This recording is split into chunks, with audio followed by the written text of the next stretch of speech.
depending on the region, meron pa ring mababa, but by and large, relative to the 3 or 4 months ago, tumaas na siya. No? Why is that? One, the ban on importation of rice, which was imposed beginning September, and October 1, and two, and then it was extended. So this intervention by the national government through the recommendation of the Department of Agriculture helped protect our local palay prices from going down further. And second, the establishment and the announcement of a minimum floor price for palay, Executive Order number 100, which the DA recommended and the Office of the President issued, also likewise was a signal to the market, the traders, that government will step in and buy at higher prices, which again influenced the market, particularly traders, to likewise move up in terms of the prices, purchase of palay prices in the market by the traders. Thank you, Mr. Chair. Which is therefore an indication that if we provide more teeth to the DA by the rice tariffication law revision, which is now being heard by your Committee on Agriculture, then we will be able to better manage the drop in palay prices and protect our local producers. With the indulgence of the Vice Chairman and the gentleman from Palawan, I think Senator Estrada would like to make an interjection. With the permission of Senator Erwin, if I may, just to interject only one question. While I was upstairs monitoring the proceedings, you mentioned about the farm-to-market roads, am I correct? Yes. Just one question, Senator Pangilinan. Sa lahat po ng mga farm-to-market road projects, have the officials of the Department of Agriculture inspected the farm-to-market road projects?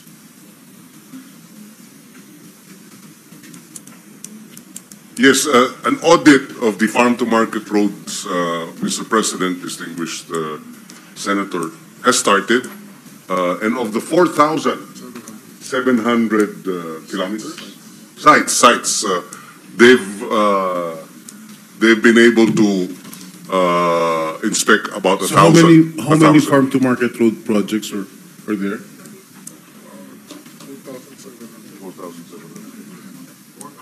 4,700. 4,700. Out of those 4,700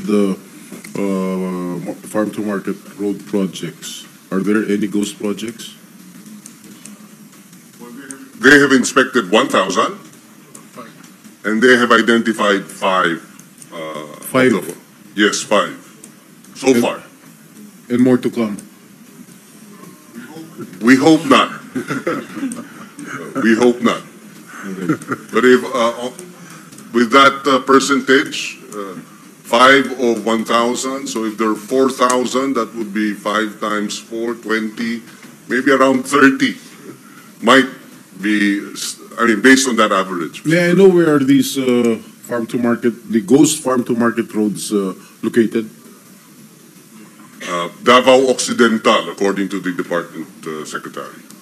Are these, or the Senate or the legislators the proponent of these farm-to-market road projects? We will have to check. Right now, the secretary is not aware if there were proponents to the Davao Occidental ghost projects for farm-to-market roads. Okay, thank you. Safe ka na, Senator Marcoleta. Thank you, Senator Estrada. Vice Chairman Pangilinan and Senator Erwin Tulfo, you have the floor. Thank you, Madam President. Madam President, Mr. Chair, I noticed on the Senate Committee report, there's a deletion of a 10 billion budget allocation for presidential assistance to farmers and fisher folks. Ano po ba itong assistance na ito, Mr. Chair, Madam President, Mr. Chair? presidential assistance to farmers and fisher folks. Ito ang binibigay sa mga nasalanta na farmers and fisher folk pag tinamaan ng kalamidad. Okay, thank you, Mr. Chair, Madam President. Our fishermen are the most vulnerable group of people from June to around December, January each year due to the inclement weather. Hindi po makalabas sa mga magsasaka, mga mangingisda natin dahil pinipigilan po ng Philippine Coast Guard. Delikado nga po naman dahil matataas ang alon. And if hindi po sila makalabas ng ilang araw, wala silang makain habang masama ang panahon. Dito po ba papasok itong presidential assistance to farmers and fisher folks? Or meron pa pong ibang programa ang Department of Agriculture to help our fisher folks during these times? Nalaman ko ito, Madam President, nung ako po'y dumalo sa Palawan at nakita ko po doon sa isang bayan sa Aborlan, nakaharap po sa West Philippine Sea. Masama po ang panahon, 2 linggo na po silang hindi makalabas. Mabuti na lamang po dumating po ang ayuda ng DSWD. Pero ang tanong po natin, meron po bang programa ang DA para po sa mga mangingisda natin na hindi po makalabas tuwing masama po ang panahon?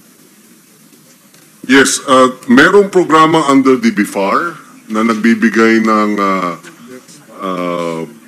mga replacement bangkas, mga fingerlings. This is for aquaculture. Dagdag the nets and fishing gear. Apart from yung cash assistance. So merong suporta na binibigay ang ating BIFAR at ng DA. For example, for the BIFAR, ang mga assistance na ibinibigay ng BIFAR sa mga fisher folk, lalo na pagka closed fishing season, 477,735 kilos of seaweed propagules. Ito ay planting material ng seaweed. Merong farm implements for seaweed farms, oyster and mussel spats. Ulit, parang seedling po yun. Para sa ating mga fisher folk. Fish cages, binibigay din sa mga asosasyon ng mga fisher folk, among others, na suporta, lalo na pagka closed ang fishing season. Tama po ba ang pagkaintindi ko, Madam President, na ito po ay mga alternative na pagkakitaan nila kung hindi po sila makalabas during typhoon season o talagang lalo na po sa panahon ng habagat? Ito po ba yung mga alternatiba ng mga pagkakakitaan po nila? Yes, ito ang kanilang suporta, pero na-augment naman ng ibang ahensya ng pamahalaan tulad ng assistance na binibigay ng DOLE at ng DSWD. Maraming salamat po, Madam President. Ang last 2 questions na lamang po, Madam President, Mr. Chair. When and where does the Rural Development Fund being utilized? Kaya ako po natanong ito, may nabanggit po kasi sa akin dahil ako po ang chairman ng Social Welfare at Social Justice, Welfare and Rural Development. Kailan po nagagamit ito at saan nagagamit po itong Rural Development Fund?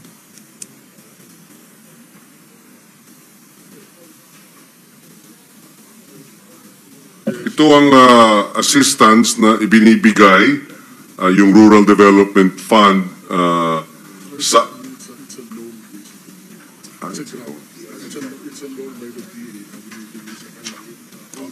matching na minamatch ng local government for post-harvest facilities, roads, bridges, together with the LGUs.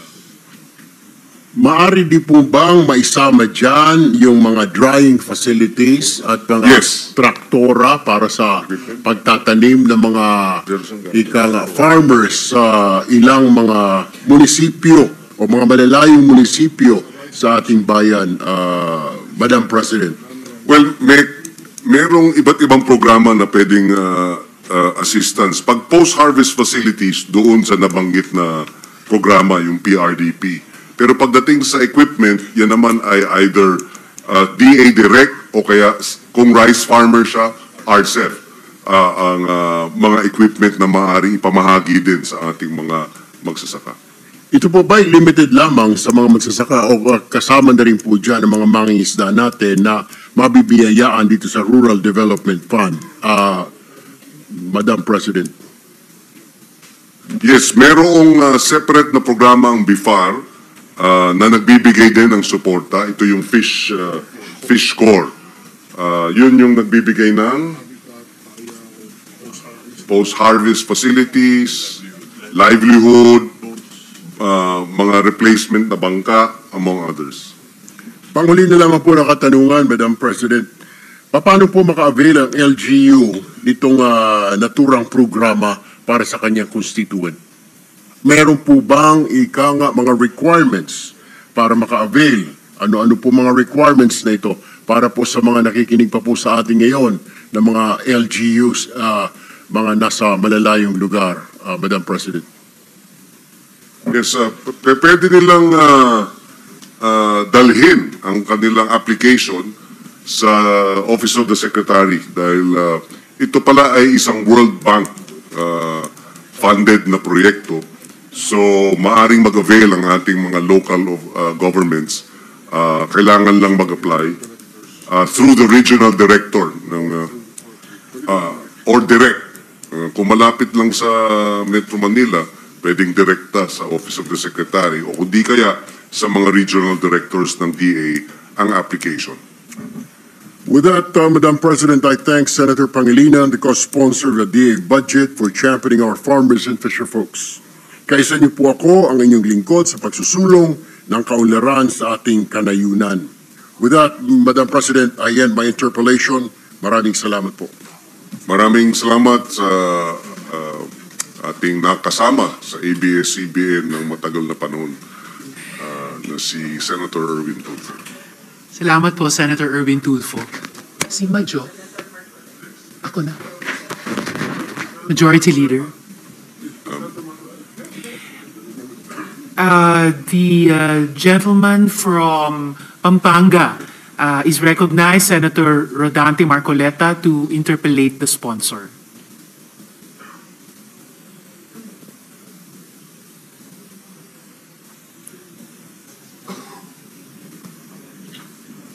Before Senator Jinggoy Estrada leaves, we would like to thank him for his farm-to-market road interpellation and saying that Senator Marcoleta is already safe.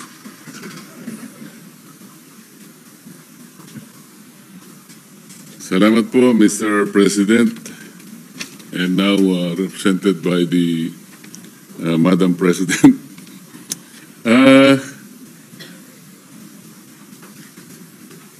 Hindi po ako masyado magtatanong sana dahil ang gusto ko lamang i-manifest, Mr. President,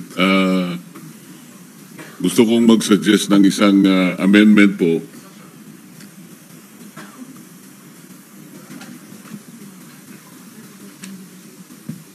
Nakita ko po kasi yung ating NEP, ang budget po ng High Value Crops Development Program ay